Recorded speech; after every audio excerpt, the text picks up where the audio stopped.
Boa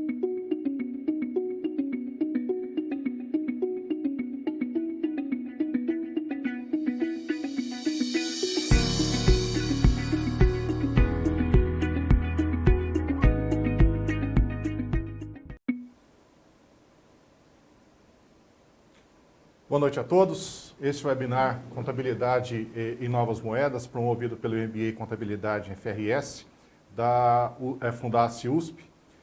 Eu sou o professor Silvio Nacal, coordenador do curso.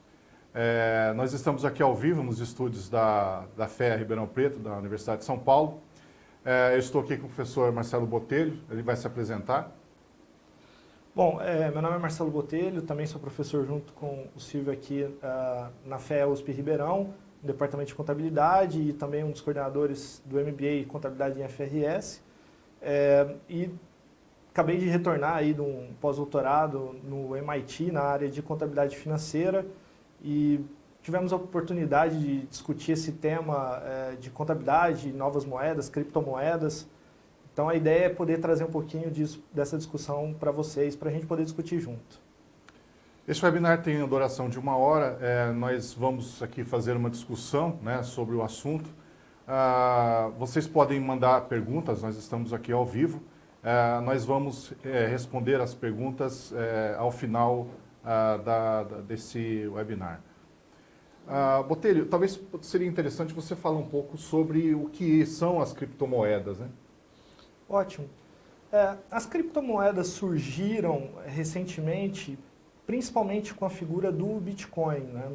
A gente tem a figura dos tokens, que são então formados pela tecnologia blockchain, que permite fazer um grande rasão onde todas as transações todas as ocorrências de transação são vinculadas nessa cadeia, nesse blockchain, e isso fica disponível em todo o sistema, isso fica disponível na internet.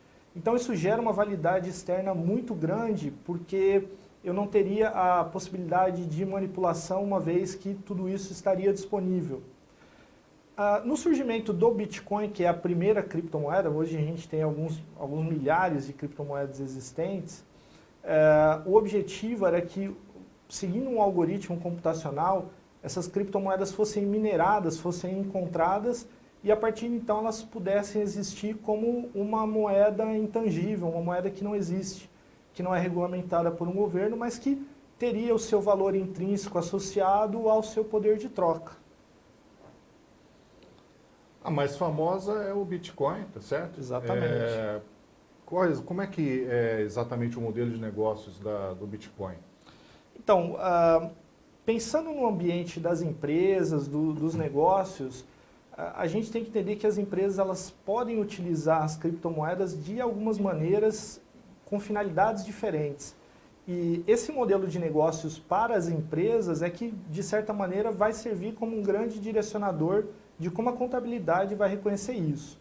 Então, eu posso ter uma empresa que vai se dedicar à mineração da criptomoeda, o Bitcoin ou qualquer outra existente. Então, ela vai ter, claro, custos associados, custos com investimento em computadores, custos com energia elétrica, são custos bastante expressivos, que vão fazer aí com que essa moeda tenha um custo de obtenção, mas que esse custo de obtenção é relativamente baixo em relação ao valor intrínseco, né? O Bitcoin, especificamente, ele segue uma curva de oferta como o ouro, né? Ele foi baseado na lógica de disponibilidade do ouro, então é uma criptomoeda finita, a partir de um determinado momento não vai se conseguir mais minerar.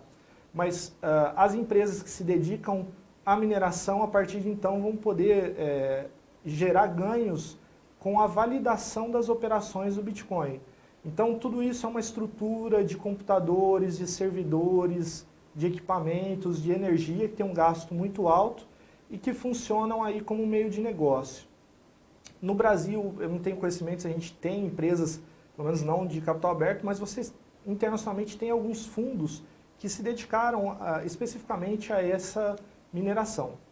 Além disso, você tem as empresas podendo realizar a compra dessa criptomoeda. Então, como empresa, poderia adquirir bitcoins como uma maneira de esperar a sua valorização, Claro que isso no mercado financeiro é o que a gente conhece como especulação, né? Eu estou negociando essa criptomoeda baseado na expectativa futura dela valorizar ou desvalorizar, eu vou comprar ou vender, e isso pode gerar aí também ganhos ou perdas associadas.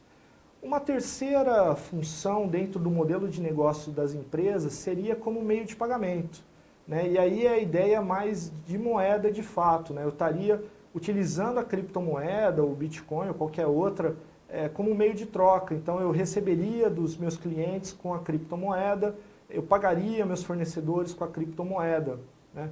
Claro que isso ainda não chega a ser uma grande realidade, mas a gente vê uma gama cada vez maior de empresas que utilizam aí o Bitcoin ou alguma outra criptomoeda como forma de recebimento, né? Então, seria alguma coisa análoga aí a um modelo de receber por cartão de crédito, receber em cheque, eu recebo em criptomoeda também.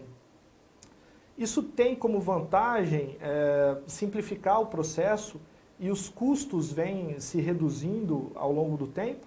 Claro que também a gente vê muitas vezes como uma estratégia de marketing, sabe?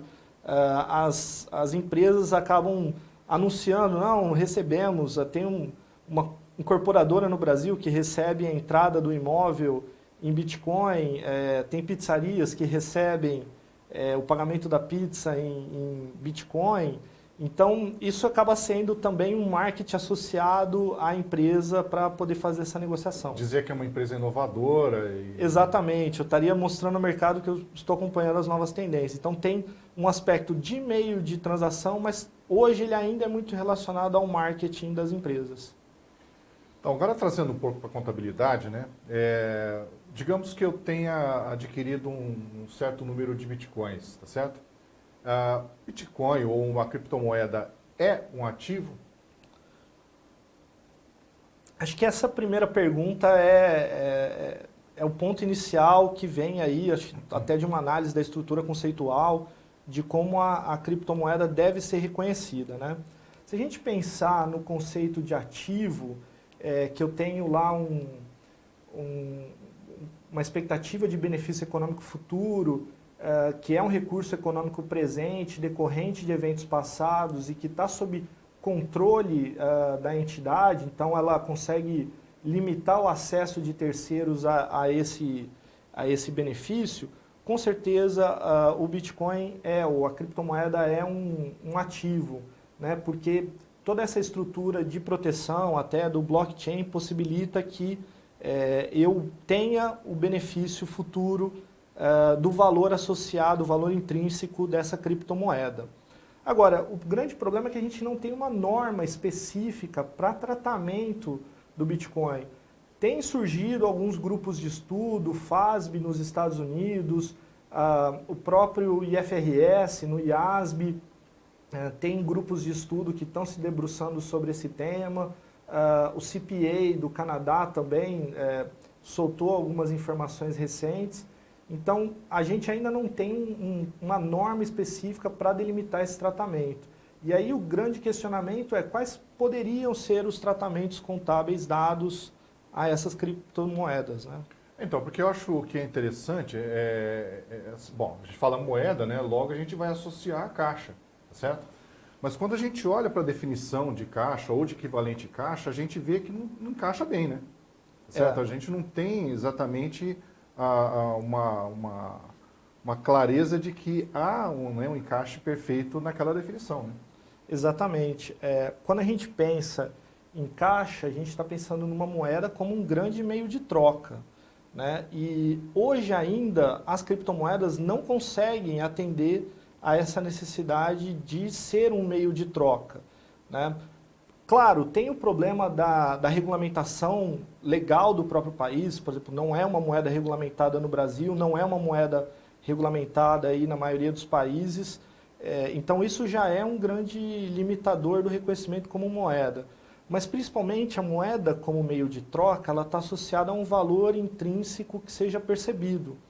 Então, quando eu vou comprar um determinado produto, um determinado serviço, eu mensuro esse produto em uma determinada moeda, né? E você não tem hoje como mensurar coisas em Bitcoin.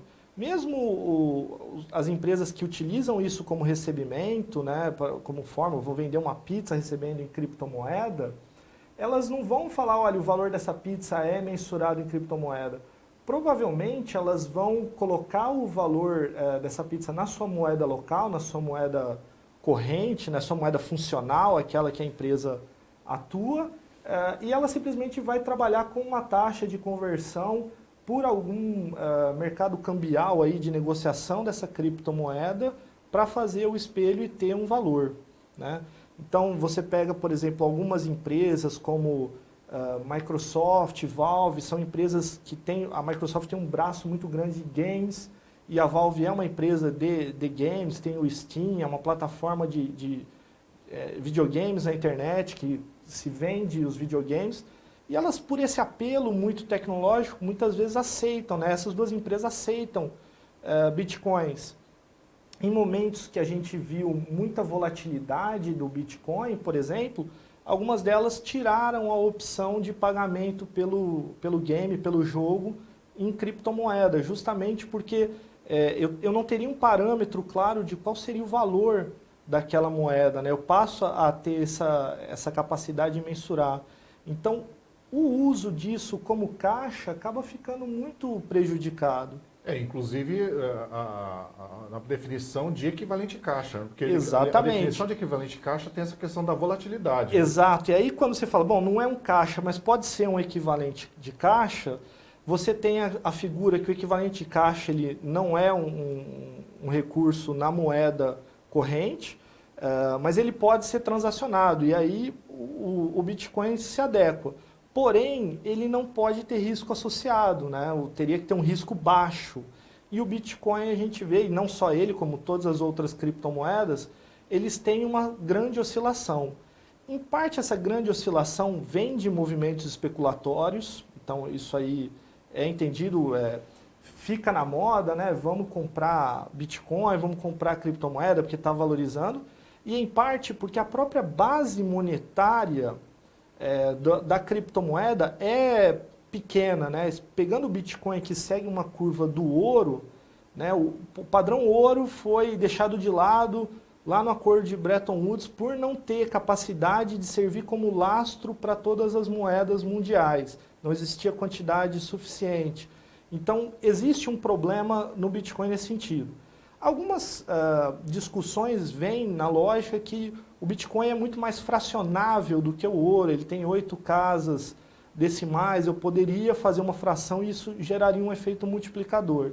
Mas ainda assim, hoje, essa base monetária é tratado como uma base pequena, porque é negociado não em frações tão pequenas, e isso é insuficiente para atender as demandas e gera uma grande oscilação. Então, isso acaba por colocar por chão aí a possibilidade de tratar a criptomoeda contabilmente como sendo um caixa ou equivalente de caixa.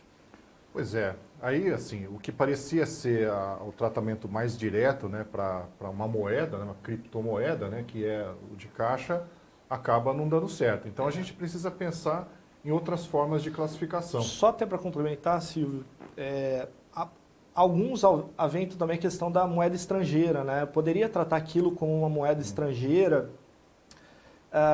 e aí eu tenho a dificuldade porque também a moeda estrangeira, ela entende-se que é uma moeda regulada por algum determinado país, por um emissor. E eu não tenho essa segurança desse lastro institucional do Bitcoin ou da criptomoeda. Então, eu também teria dificuldade, né? E mesmo que eu fizesse isso, dada essa oscilação, eu teria dificuldades de como mensurar, que é uma coisa que a gente vai falar um pouquinho mais para frente, mas que é muito difícil de dar essa característica de, olha, é uma moeda estrangeira, né? Estava até pensando aqui, né? Puxa vida, será que a gente poderia ter algum dia, né? O Bitcoin, por exemplo, sendo moeda funcional de alguma empresa? Né? A empresa negocia tanto que aquela moeda acaba sendo moeda funcional. Talvez hoje não por conta dessa volatilidade toda. Exatamente, porque não está no modelo de negócio, né? Hoje não tem como ser moeda funcional porque as coisas não são mensuradas em Bitcoin, eu acabo não tomando decisões baseadas no valor intrínseco do Bitcoin, tem essa grande oscilação justamente por não ter essa sensação de tem um valor intrínseco bem estabelecido, um poder de paridade, né, que as moedas internacionais têm umas em relação às outras. Isso dificulta muito. Eu acho que talvez com as mudanças, eu não tenho dúvida que a gente pode chegar num momento que o Bitcoin vai ser uma moeda e ele entraria nesse conceito de caixa equivalente caixa. Mas a realidade atual não é essa e, pelo menos no curtíssimo prazo, né, naquele conservadorismo contábil, eu não vejo isso como acontecendo por enquanto. Bom, outra possibilidade que a gente poderia levantar já que não é caixa equivalente caixa, é instrumento financeiro, né? Eu tenho um ativo financeiro. Ótimo. Essa eu acho que assim, é a sequência natural, né? Bom, não é caixa equivalente caixa, será que é um instrumento financeiro? E aí a hora que a gente pensa na conceituação de instrumento financeiro, uma coisa que é muito importante é a existência da contraparte, né? Eu tenho na outra ponta desse instrumento alguém que se obriga a pagar ou vai ser obrigado a receber, mas que tem uma outra ponta da negociação, né? E isso não acontece na figura da criptomoeda. A negociação é simplesmente na compra e na venda, mas a partir do momento em que eu adquiri uma determinada quantidade de criptomoedas, o valor associado a ela está na expectativa de que outras pessoas atribuam a ela um valor intrínseco que eu atribuo, né? Ou isso pode mudar ao longo do tempo, eu acho que isso é normal, mas a gente tem essa oscilação do valor dela e que não gera essa figura da contraparte que seria necessário para um contrato que se estabeleça como um instrumento financeiro. Ou seja, em outras palavras, isso não é uma aplicação financeira, né? Porque você Exato. vai lá, né, faz uma aplicação financeira, mas existe outro lado que está te devendo. Exato. Certo? Exato. Então, ou seja, nesse caso do Bitcoin, não existe uma pessoa que está te devendo, né? Você vai lá e compra aquela moeda. E se em algum momento eu quiser realizar a valorização que ela tenha tido, na verdade, eu vendê-la, né? Eu estou dependendo de que outra pessoa veja valor nela e aceite adquiri-la. Então, acho que essa composição também institucional do relacionamento desse ativo criptomoeda que inviabiliza o tratamento dele como instrumento financeiro.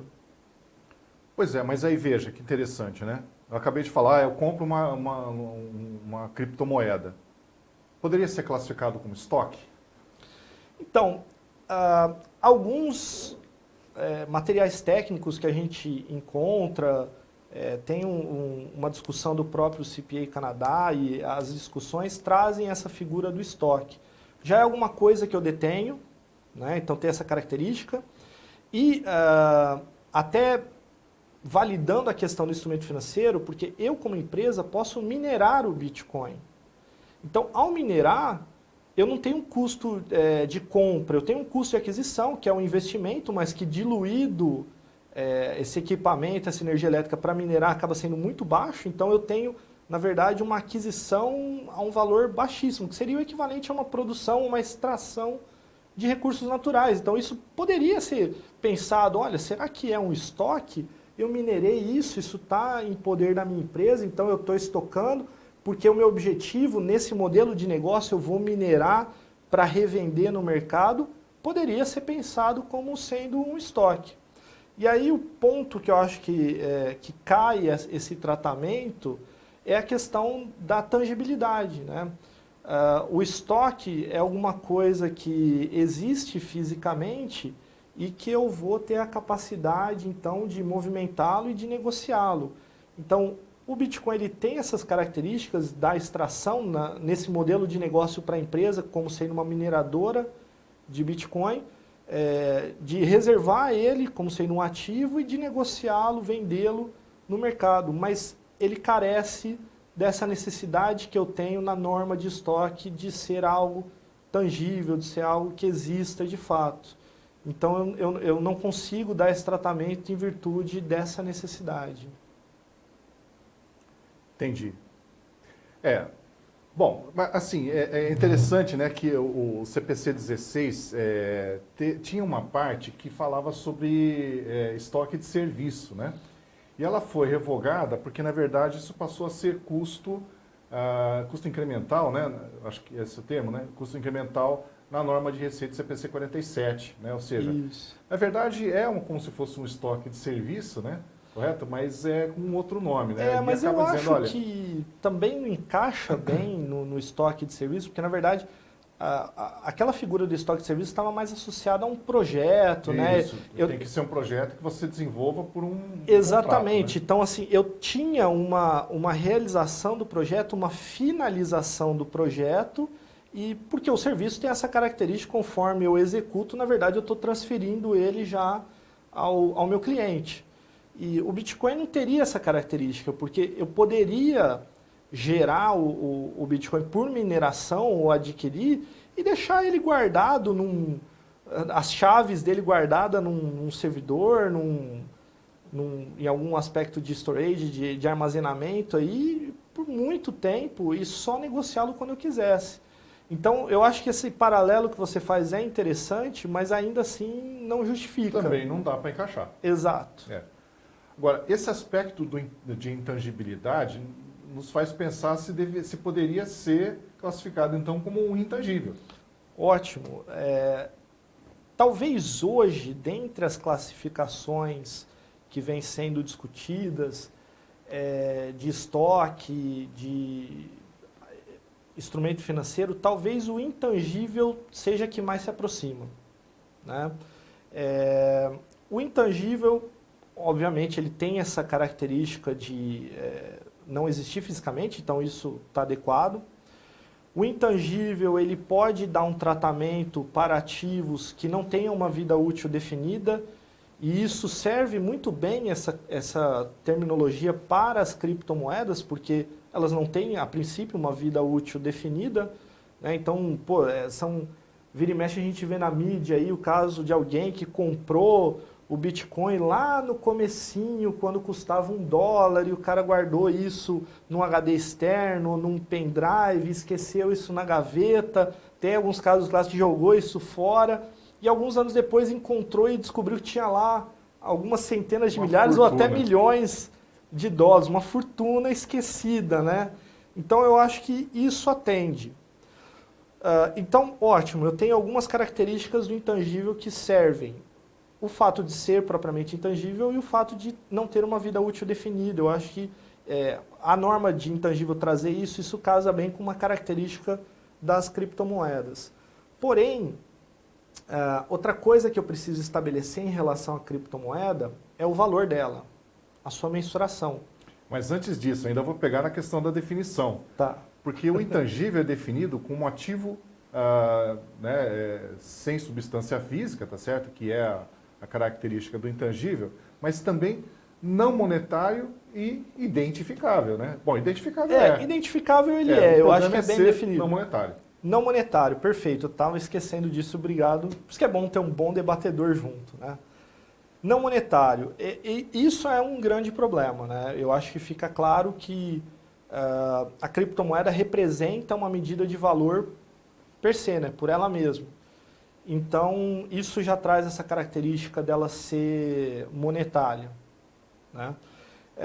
Além disso, eu acho que ainda tem outros problemas, que é a própria oscilação desse valor monetário, né? Então, um ativo intangível, quando ele tem uma oscilação de valor, né, ele, na verdade, ele vai ser reconhecido ao seu valor justo no momento da aquisição, que é basicamente, nesse momento, isso converge com o custo, mas depois essas oscilações dependeriam se perder o valor por um teste de impairment, uma baixa, então, por recuperabilidade do ativo. Eu estou reconhecendo que ele não teria, então, um valor a ser reconhecido, um valor a ser negociado, e eu faria essa baixa.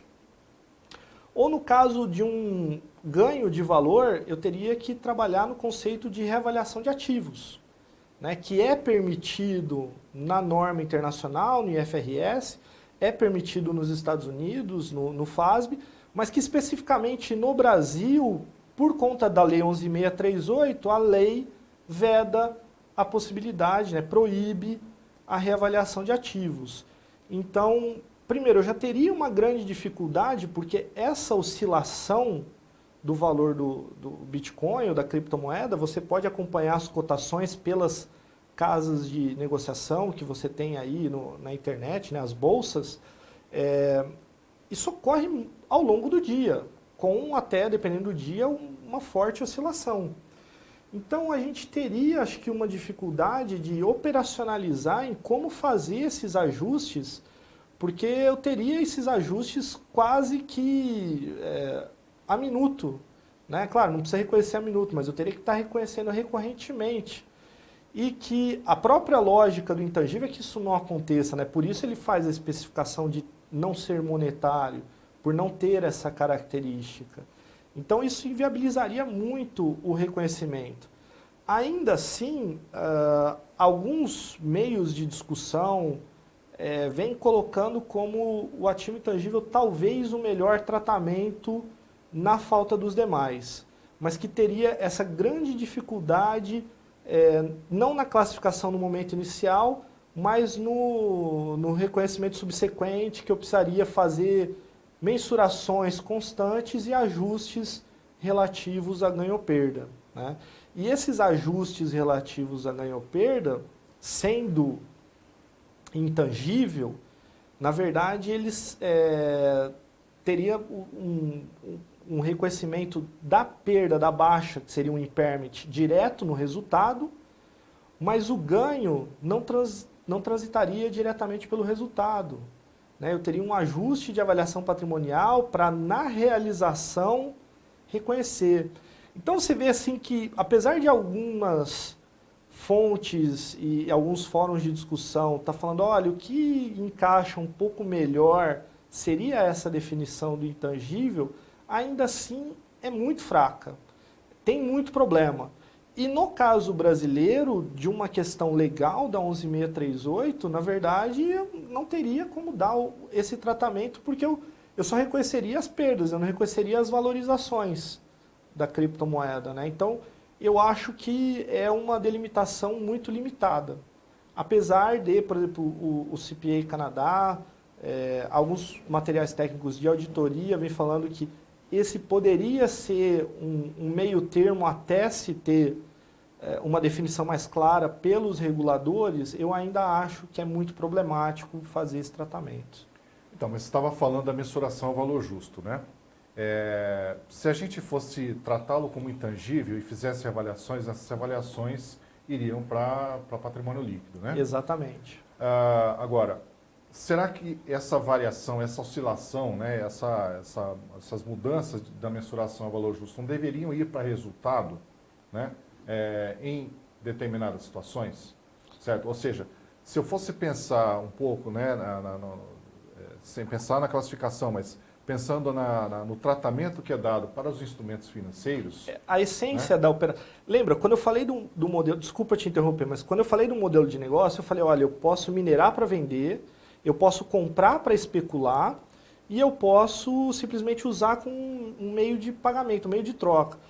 Seguindo essa lógica de comprar para especular, que eu acho que talvez hoje tenha um apelo ainda muito forte, né, apesar da gente entender que negociação com moeda não deveria, em termos gerenciais, ser realizado, mas ocorre, assim como ocorre com moedas estrangeiras, eu teria uma dificuldade muito grande de reconhecer isso como intangível, porque a essência econômica disso segue o investimento em instrumentos financeiros, em aplicações financeiras, né? E aí, então, a lógica, se o meu modelo de negócio, se o meu objetivo ao adquirir a criptomoeda era buscar a valorização e a consequente venda e reconhecimento desse ganho, faz todo sentido que as oscilações transitem pelo resultado, como os instrumentos financeiros, derivativos e mensurados a valor justo, transitam. Mas eu não posso tratar isso como instrumento financeiro e eu não conseguiria demonstrar a essência econômica dessa finalidade do modelo de negócio usando a classificação como intangível. Pois é. Você veja como começa a ficar complicado quando a gente começa a ir mais profundamente, né? Porque, veja, a criptomoeda parece ter uma semelhança com uma ação, né? Ela não tem vencimento, não tem data de vencimento, né? Ela oscila de preço, né? Tem uma oscilação de preço. Você fica com aquela ação estocada, né? Tá certo? Você pode negociar, né? Você tem a capacidade de negociar, você tem a capacidade de deixar por muito tempo, tal como é a criptomoeda, né? Então, o tratamento contábil que você dá para uma ação dentro da norma de instrumento financeiro pode variar também, né? Sim. Tá certo? Dependendo do seu modelo de negócio. Então, ou seja, se eu fizer uma analogia, dependendo do modelo de negócio, eu posso também pensar em tratamentos diferentes para uma criptomoeda, né? Exato. E eu acho que talvez esse é um pouco do que carecem as discussões que vêm sendo realizadas. Porque focam muito no sentido da criptomoeda em si e não pensam de como ela vai atuar dentro do modelo de negócios da empresa. Então, uma das coisas que se é discutida é um tratamento único. E, na verdade, eu acho que esse tratamento deveria buscar ao máximo espelhar a essência econômica da operação, né? Por que eu detenho aquele ativo criptomoeda, né? Qual é o objetivo? Simplesmente eu recebi ele, eu estou esperando algum momento para revendê-lo, então, na verdade, ele funcionou para mim quase que como um recebimento de cartão de crédito, um meio de receber, ou eu estou fazendo isso esperando a valorização, o melhor momento de venda, e aí tem um caráter mais de aplicação, ou eu estou fazendo isso como um modelo de negócio, na verdade eu sou uma empresa tecnológica que eu vou me dedicar à mineração de criptomoedas para vender no mercado e oferir ganhos. É engraçado, mas existe um modelo de negócio. Eu estava até comentando outro dia, uma das coisas que o pessoal até da área de responsabilidade socioambiental vem reclamando muito das criptomoedas, é que se gasta muito energia nesses servidores para fazer essa mineração, é um esforço computacional muito grande, e esse gasto de energia, de fato, não está gerando um bem físico, um bem social, ele está gerando uma criptomoeda que vai ser negociada, né? E isso gera até um problema de aquecimento, porque esses servidores, para processar isso, aquecem muito. E aí teve uma empresa, se eu não me engano, num dos países nórdicos, que começou a montar servidores em tamanhos menores para as pessoas usarem nas próprias casas como aquecedores, né? Muito frio, um momento de neve, a pessoa liga, e aí enquanto fica minerando a criptomoeda, aquece o ambiente e gera um ganho aí, a empresa aluga aquilo lá como sendo um aquecedor, mas ela consegue cobrar menos porque uma parte do aquecimento vira criptomoeda no próprio modelo de negócios. Então, se a gente não entender o que a empresa está fazendo ali com aquela criptomoeda, eu acho que a gente vai, mesmo com uma futura normatização, a gente corre o risco de não espelhar a essência econômica que está por trás daquela operação. É uma coisa muito louca, né? Porque assim, o tratamento contábil que parece mais apropriado é o de instrumento financeiro. Exatamente. Né? Por conta da mensuração ao valor justo, ou eventualmente até a custo, né? Exato. Certo? Falar, eu comprei, né? E eu não sei o que eu vou fazer com isso aí, né? Tá certo? Não tenho perspectiva, não quero negociar nem rapidamente, nem no médio prazo, eu vou deixar isso aí de herança para os meus filhos, sei lá, entendeu? Vai saber, né? Exato. Então, será que a mensuração ao custo não seria mais apropriada? Ou seja, levar isso para resultado, ou mesmo para patrimônio líquido, toda oscilação de valor justo, talvez não seja um bom reflexo da realidade, né? Mas mesmo dentro de instrumentos financeiros, você tem alguns tratamentos, né? Não seria o caso, porque eu não tenho um prazo de vencimento, mas as figuras do mantido até o vencimento, que eu vou tratar como o custo e manter isso até o vencimento pela curva, né? Fazer o reconhecimento proporcional. Mas, de qualquer forma, assim, nas primeiras vezes que eu me indaguei, que eu até tive a oportunidade de discutir com colegas, eu sempre fui nessa lógica. Olha, não, eu acho que, assim, sempre buscando a essência. A essência me parece ser mais associada a questão do instrumento financeiro, mas isso está muito difícil de fazer essa caracterização justamente por essa necessidade do instrumento financeiro abarcar um contrato que tem aí partes e que, e que eu não consiga evidenciar isso. Acho que além ainda dessa questão, talvez, da classificação de qual vai ser o reconhecimento, a gente ainda cai em outros problemas, que é o problema da mensuração também, né? Pois é, existe cotação? Então... Ou seja, pode ser nível 1 na hierarquia? Aí é que tá. Eu acho que o problema da mensuração ele é um pouco menor do que o do reconhecimento da classificação do ativo.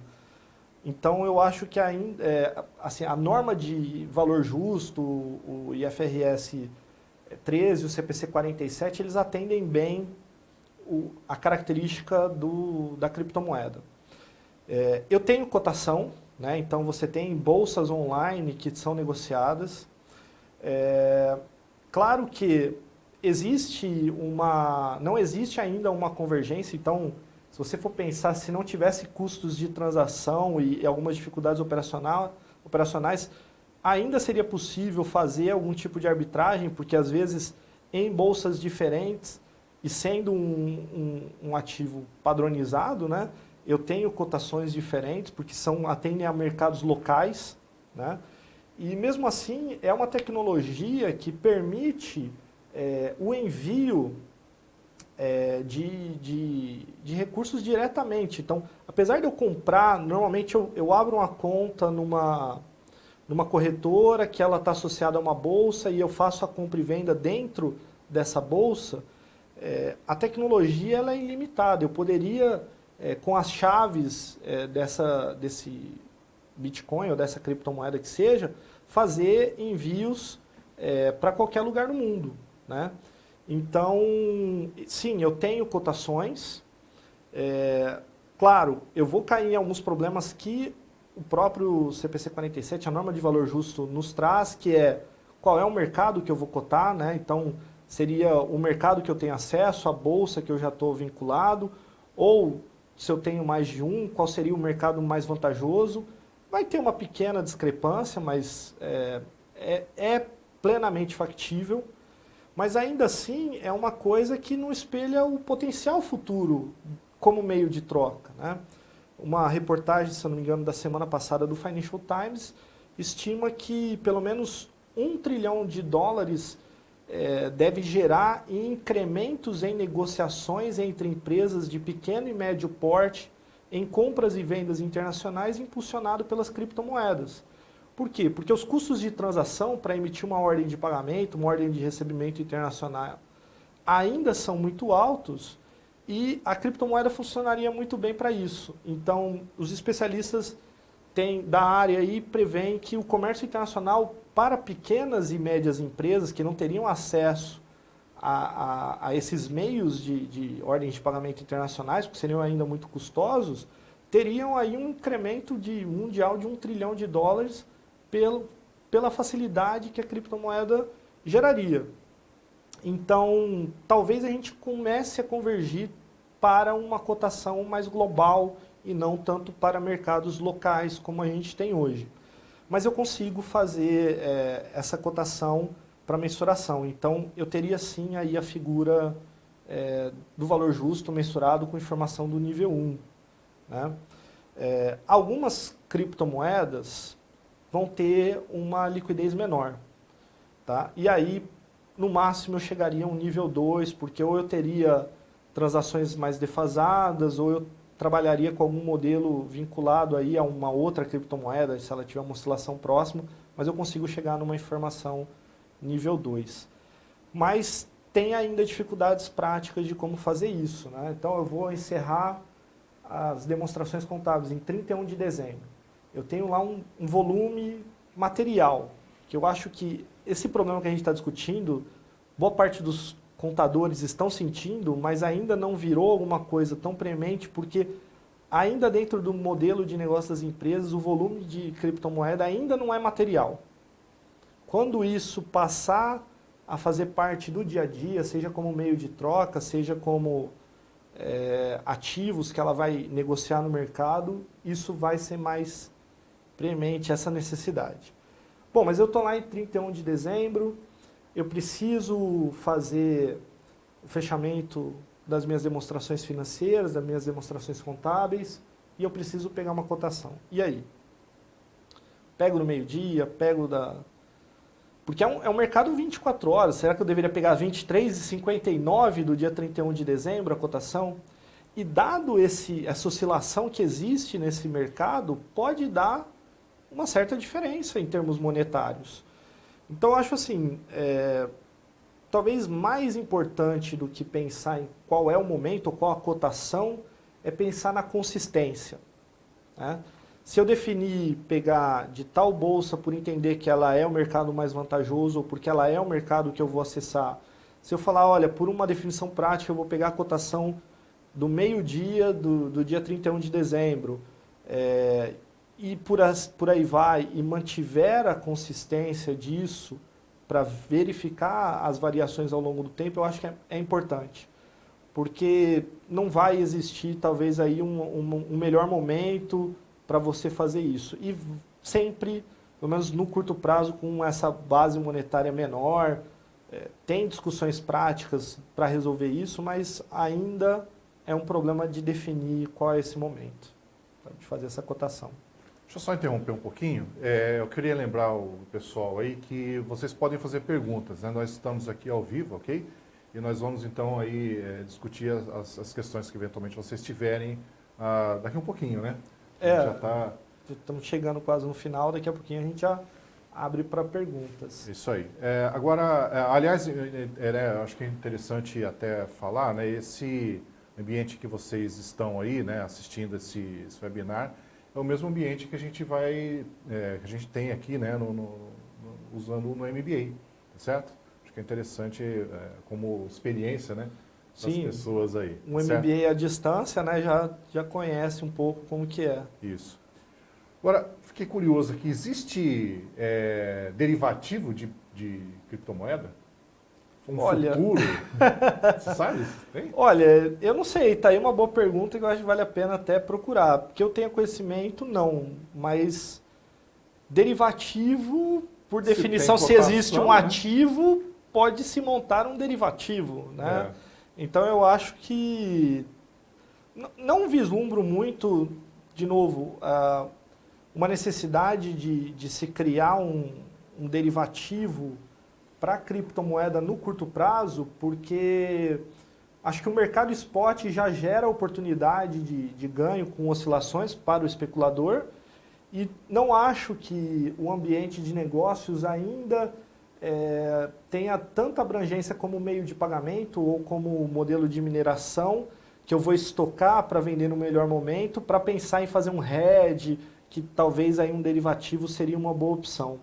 Então, mas eu acho que, pensando nisso agora, eu acho que em algum momento provavelmente isso vai surgir, se já não existe, né? Mas é interessante porque possibilitaria para as empresas também no seu modelo de negócio pensar em opções, né? Se eu quero usar aquilo como reserva de valor, que é uma das funções básicas de qualquer moeda, né? A gente pode usar a moeda como meio de troca, mas também como reserva de valor, pensar num derivativo futuro contra essas oscilações que a moeda teria. Então, acho que faz bastante sentido. Se não tem, fica uma boa oportunidade de pensar em algum momento fazer. Agora, voltando à contabilidade, né, já que a gente não tem uma norma específica tratando, né, das criptomoedas, a própria estrutura conceitual diz, bom, quando você não tem um tratamento específico, recorra a mim. Né? Ou seja, a própria estrutura conceitual tenta trazer ali fundamentos para que você possa, né, dar um bom tratamento contábil para aquela coisa que não tem especificada nas normas. Né? Então, basicamente, a gente deveria pensar, né, nas duas principais características qualitativas, relevância, né, e representação fidedigna. Perfeito. Para poder fazer um bom tratamento, não é? Seria a maneira mais apropriada de a gente lidar com a... Eu acho que sim, sabe? Eu acho que a gente ainda vai passar por um tempo antes de ter uma regulamentação em termos de normas contábeis. Eu acho que essa regulamentação em normas contábeis ela vai surgir a partir do momento que isso seja um problema maior para as empresas. Como eu disse, eu ainda acho que a materialidade ainda é pequena. Eu acho que também as normas contábeis vão depender de um reforço da própria regulamentação dos países em relação às criptomoedas, né? Muitos países não regulamentam justamente para não dar uma visão de que aquilo é algo oficial. Mas eu acho que em algum momento isso vai ter que ser revisto, né? Se a gente for pensar na parte tributária, o IRS, que é a Receita Federal norte-americana, já indica o tratamento de que deve ser reconhecido o ativo no conjunto de bens e direitos, de patrimônio das pessoas e das empresas, e os ganhos devem ser tributados quando realizados, né? A própria Receita Federal brasileira deu indicativo aí também de que deve ser declarado também junto aos bens e direitos também de pessoas e empresas. Então eu acho que em algum momento isso vai ocorrer naturalmente conforme isso fique mais claro os usos que vão ser dados aí para essas criptomoedas. Eu acho que além da figura da criptomoeda, existe uma outra grande figura que é a tecnologia blockchain, que eu acho que talvez valesse uma outra conversa do que tudo que pode ser feito, que vai muito além do que só a base para a criptomoeda, e eu acho que com certeza vai impactar mais ainda o jeito que a gente faz contabilidade, principalmente nas áreas de auditoria, na parte de controle, do que necessariamente a criptomoeda em si, e que foi uma coisa, na verdade, se criou a criptomoeda e se criou essa tecnologia para viabilizá-la. E eu acho que vai gerar um grande impacto para a nossa área aí.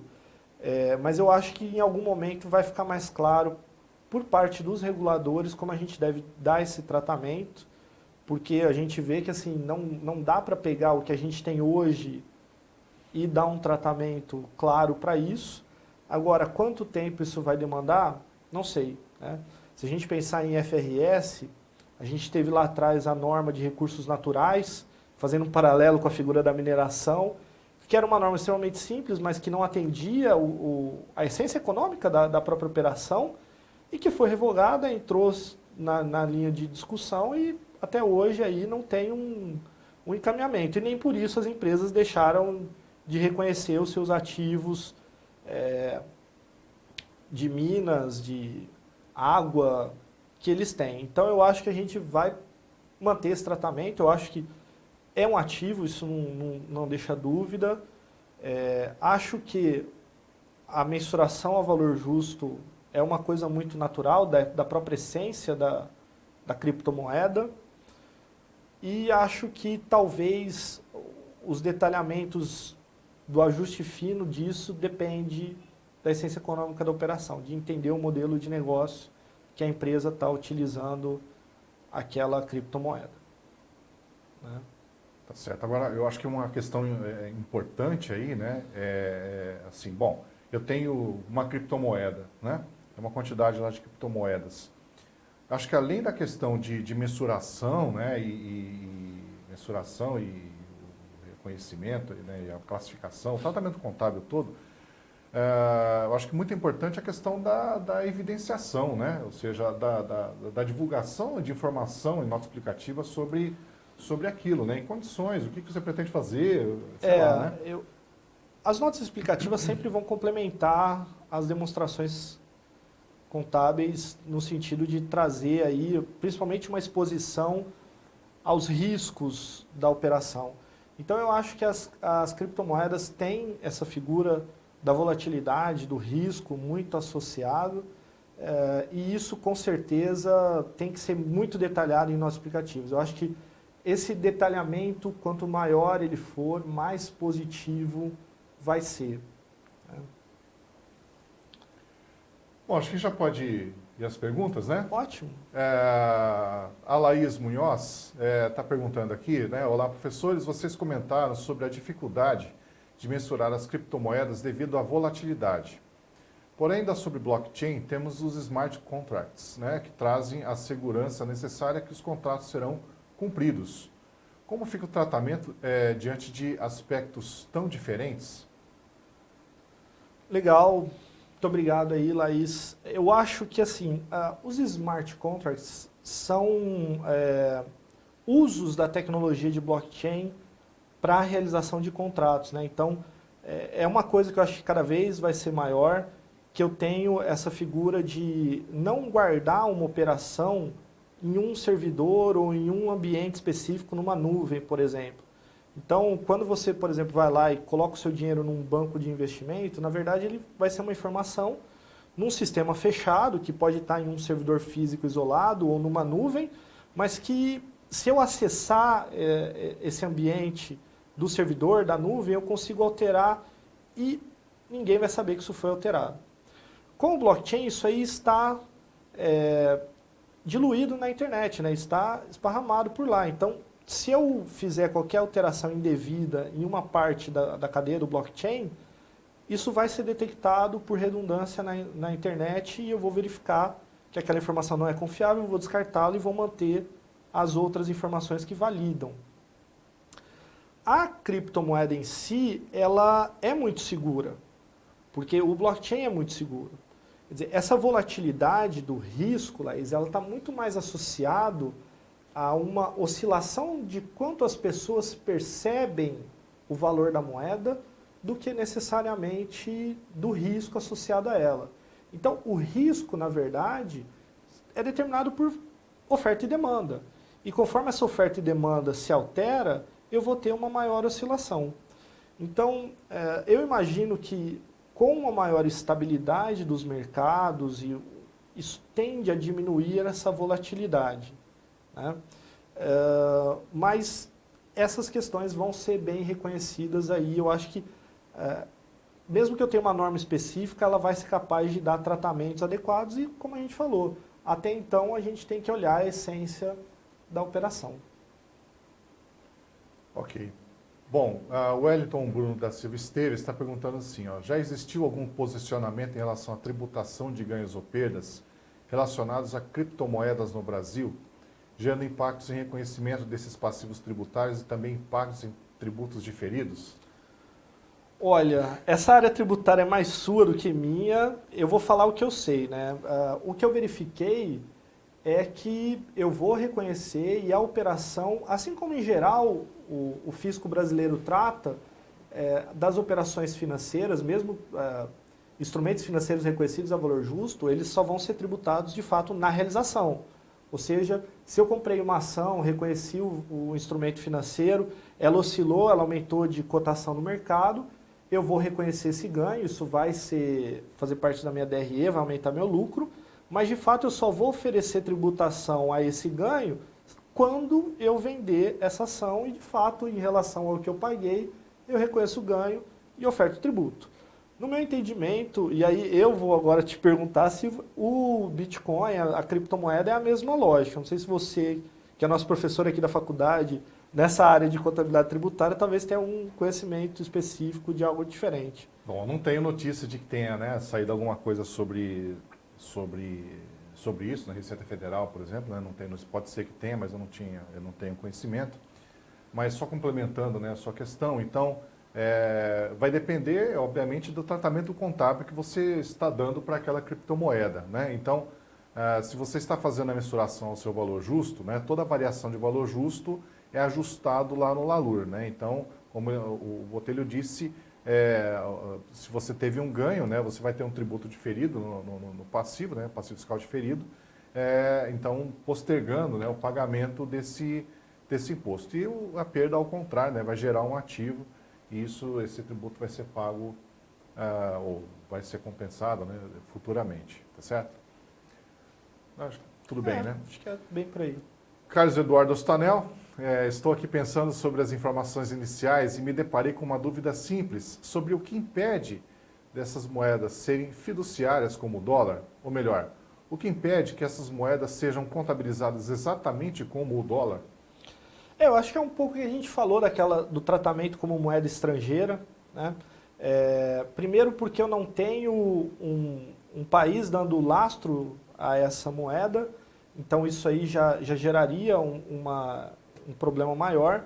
E segundo também, porque pensando na minha moeda corrente, né, uma empresa brasileira, o real, eu teria aí a moeda estrangeira em alguma determinada operação. Então eu posso ter dívidas em dólar, eu posso ter direitos a receber em dólar, eu posso ter investimento em país estrangeiro vinculado ao dólar, mas de fato eu não vou ter dólar no meu balanço. Então essas variações de ganho ou perda por itens que são cotados em moeda estrangeira, que é a figura da conversão da moeda estrangeira, eu reconheço. Mas eu de fato não vou ter aquela figura de moeda estrangeira, porque a figura de moeda estrangeira na verdade seria caixa, e aí eu caio no problema do caixa não poder ser, porque eu não teria a figura como meio de pagamento. E essas moedas estrangeiras, se eu tenho elas em moeda, de fato, é porque elas são meios de pagamento, na minha transação. Então, acho que é mais nesse sentido, além, obviamente, das outras características que a gente já mencionou. Tá certo. Bruno Graber, boa noite, professores. Muito legal a abertura para a discussão. Saberiam dizer se já há alguma companhia aberta no Brasil que possui criptomoedas em suas DEFs? Boa pergunta. Na verdade, eu estou com 3 orientados trabalhando nesses tipos de levantamento. A gente acha informações internacionais. Eu mencionei o caso, e isso é divulgado no próprio site da empresa, de uma incorporadora, a Tecnisa, no Brasil, aceita criptomoedas, aceita Bitcoin como pagamento da parcela de entrada em imóveis deles. Creio eu que muito mais como uma estratégia de marketing do que necessariamente como um meio de troca, mas eu não sei se eles mantêm essa moeda ou simplesmente se for um meio de troca, ao recebê-la já negociam para evitar o risco dessa exposição. Então, isso é um levantamento que a gente ainda está fazendo, não identificamos até o momento nenhuma empresa brasileira que esteja lá demonstrando isso aí. Eu sei que empresas americanas, algumas têm, isso aí a gente já levantou, são poucas, já mencionei aqui a Microsoft, mas não é material dentro do modelo de negócio deles, então eles acabam nem reconhecendo isso como ativo, acabam reconhecendo pelo valor lá da cotação, porque eles acabam fazendo a própria conversão, né? Usa mais como um meio de pagamento, um assemelhado a um meio de pagamento, né? Bom, Guilherme Pagotto, como seria a classificação fiscal e contábil para a empresa que tem como modelo de negócio a mineração? Mineração, no caso do Bitcoin, né? Isso. Eu acho que assim, eu vou falar mais do aspecto contábil, depois você pode comentar do aspecto fiscal. Em termos contábeis, eu acho que isso tem mais a ver com reconhecer o custo dessa mineração. E aí, obviamente, eu vou ter uma depreciação muito grande dos equipamentos, esse ativo imobilizado que vai ser alto, e vou ter os custos de energia que vão ser altos também, algum outro custo associado, confrontando isso com as receitas que eu vou ter pela venda da moeda. Então, eu acho que a partir do momento que eu gero essa figura, é que a gente comentou, né? Seria um assemelhado ao estoque, mas eu mensuraria isso a valor justo, que a norma de estoque não me permite, e seria tratado aí talvez como um ativo mantido para venda, né? Para negociação. Ou então um intangível em desenvolvimento, né? Poderia pensar. Eu acho que não, porque assim, a mineração é muito rápida, né? Você minera muito pouquinho, mas não é uma coisa que mesmo a criptomoeda, eu não preciso minerar um Bitcoin inteiro para negociar, eu consigo negociar as frações. Então eu não preciso ter um longo tempo para criar, okay. Eu consigo fazer isso rapidamente. Então eu acho que tem mais características mesmo de alguma coisa que já foi reconhecida e fica lá nesse ativo para negociação, e conforme eu vendo eu reconheço a receita e confronto isso, então eu preciso manter o controle dessas despesas, desse custo para fazer. Eu acho que talvez o custo valeria pensar nisso, né, desse desenvolvimento para fazer um estoque que seria o projeto, e aí conforme eu vendo levas, eu reconheço proporcionalmente os custos associados a isso, que eu acho que é um pouco que está lá no CPC de receitas, né, na norma nova de receita de contrato com o cliente. Certo. Eu acho que vai ser a última pergunta, né? Perfeito. Suzane Bezerra da Silva, exceto para o caso de uma empresa especializada em compra e venda de bitcoins ou criptomoedas em geral, a aquisição poderia se classificar como investimento? A gente estava até discutindo isso antes, né? Discutindo sobre se poderia ser propriedade para investimento, né? Ou seja, seria feita dessa forma: debito investimentos em bitcoins pelo valor de aquisição, credito banco, se for à vista, pelo valor de aquisição. Seria usual diante da primazia da essência sobre a forma? Eu acho que se o objetivo é especulativo, né, seguindo a estrutura conceitual, eu acho que esse é o próximo do melhor tratamento possível. Reconhecer esse ativo de investimentos em Bitcoin, porque a essência econômica é de um investimento, esperando a valorização para venda, e a mensuração então inicial seria o custo, que na verdade acaba sendo o valor justo, né? Nesse momento essas duas coisas convergem, e daí para frente a mensuração subsequente a valor justo com o reconhecimento dos ganhos ou das perdas, né, com valor aí pela oscilação no resultado. Mas de novo, isso que a gente está falando é a nossa interpretação aí do que seria um melhor tratamento, ainda depende de discussões. Eu acho que tudo isso, pensando numa grande empresa, numa SE de capital aberto, vai ter que ser discutido com a auditoria, vai ter que ser verificado de fato se aquilo é a essência da operação. Eu acho que tem que ter tudo isso muito bem documentado, né, qual é o modelo de negócio, como que a criptomoeda se insere ali dentro para poder fazer, ter base para poder fazer uma divulgação. Mas eu acho que é bem nesse sentido mesmo. Tá certo. Bom, nós já estamos aí dentro do nosso horário, tá certo? Eu queria agradecer a atenção, né, do pessoal que está aí assistindo. Queria agradecer também ao Botelho aí pela discussão, tá certo? Acho que foi muito bacana, né? Com certeza. Obrigado, Silvio. Obrigado a todos. Acho que a participação de vocês foi bastante interessante. A gente sempre pede depois para mandarem um feedback, o que acharam aí da nossa discussão, até porque a ideia é ter uma recorrência maior desse tipo de discussão dentro aí dos nossos cursos, tá bom? Muito obrigado a todos, quem está assistindo ao vivo, quem eventualmente vem assistir depois. Espero que todos fiquem muito bem.